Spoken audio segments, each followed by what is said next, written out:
আমাদের পরিবারে আমিও আমার ছোট বোন সহিহ আকীদা গ্রহণ করেছি আলহামদুলিল্লাহ, কিন্তু বাবা মা দাদা দাদি সহিহ আকীদা মানতে নারাজ। আমার প্রশ্ন, আমি আমার বোনের জন্য সহিহ আকীদার ছেলে পছন্দ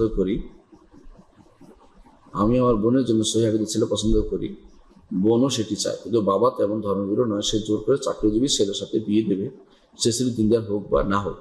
এমন অবস্থা আমিও আমার বোন কি করতে পারি একটু জানাবেন। হ্যাঁ, আপনার পরিবারে আপনিও আপনার বোন যেহেতু সহিহ আকীদায় আছে, সহিহ আকীদা বাদে অন্য কোনো ছেলে আপনি পছন্দ করবেন না, এটাই স্বাভাবিক। আপনার বাবা যদি এমন কোনো ছেলে আনে যেই ছেলে সহিহ আকীদার নয়, অর্থ বুঝাচ্ছি সে আল্লাহ সম্পর্কে তার আকীদা শুদ্ধ না এবং দিন মানে না, সালাত আদায় করে না, তাহলে আপনি সেখানে বিয়েতে বাদ সাধবেন।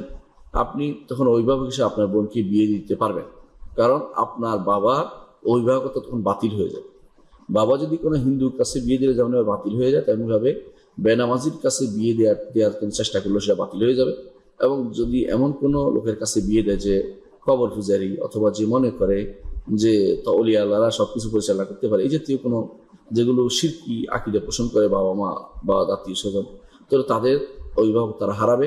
আপনার বোনের অভিভাবক আপনি হতে পারবেন, আপনি তাকে ভালো ছেলে দেখে বিয়ে দিয়ে দিতে পারবেন এবং তখন আপনি সেটা কোর্টের আশ্রয় নিয়ে বিয়ে দিতে পারবেন।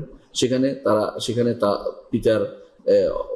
পিতার যে অভিভাবকত্ব সেটা পিতা হারিয়ে ফেলেছে, কারণ তিনি সহিহ আকীদার পক্ষে থাকেননি, কোরআন হাদিসের পক্ষে থাকেননি, কেউ শিরকির পক্ষে চলে গেছেন, এই জন্য তিনি তার অভিভাবকত্ব হারাবেন। আপনি তখন বৈধ অভিভাবক পরিণত হবেন এবং আপনার বোনকে আপনি বিয়ে দিতে পারবেন, কোনো সমস্যা নেই সেখানে। আলহামদুলিল্লাহ, এটা করতে পারেন, আলহামদুলিল্লাহ।